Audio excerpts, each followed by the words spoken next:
tayo ng chicken macaroni salad. So, andito na ang macaroni noodles, luto na.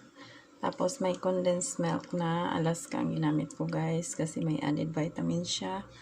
Tapos, ang mayonnaise ko ito, ang ginamit ko ay Lady's Choice para mas masarap. Ayan. Tapos, ang cream na ginamit ko ay Nestle all-purpose cream para masarap din. Marami naman sa market, merong Alaska, pero, Alaska, pero mas type ko ang sa Nestle. So, syempre, paiba-iba naman tayo ng brand. Pero kasi mga ito, matagal ng brand yan. So, lagyan natin ng asin. So, ang ginagamit kong asin ay iodized salt. Fine iodized salt. Tapos, ground black pepper. Tapos, pigaan natin ng konting lemon juice. Ayan, konti lang. Ano lang yan siya, guys. Kontra umay. At the same time, matagal ang buhay ng niluto pag may lemon. So, ilagay na natin ang chicken. So, ang chicken ko hindi shredded, guys. Shredded siya, hilaw pa. Hilaw pa, shredded na. So, ganyan siya itsura. Hindi siya kagaya ng buo mo siyang lutuin, tas himay-himayin mo. So, ganyan.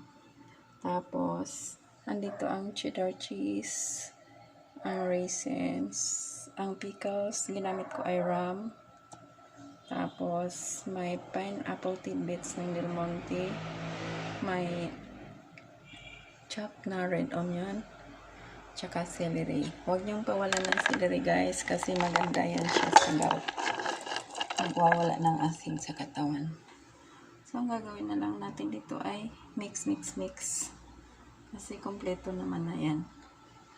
So, mix na lang.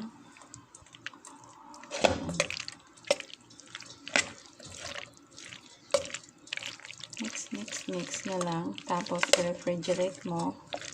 Kasi gabi ngayon. So, bukas ng umaga, pwede na ito i-serve. Yan. Sorry guys, maingay dito sa stainless ako naghalo. Kasi ay ko naman tanggal na babasagin dahil mahirap yun hugasan. Ito mabilis lang.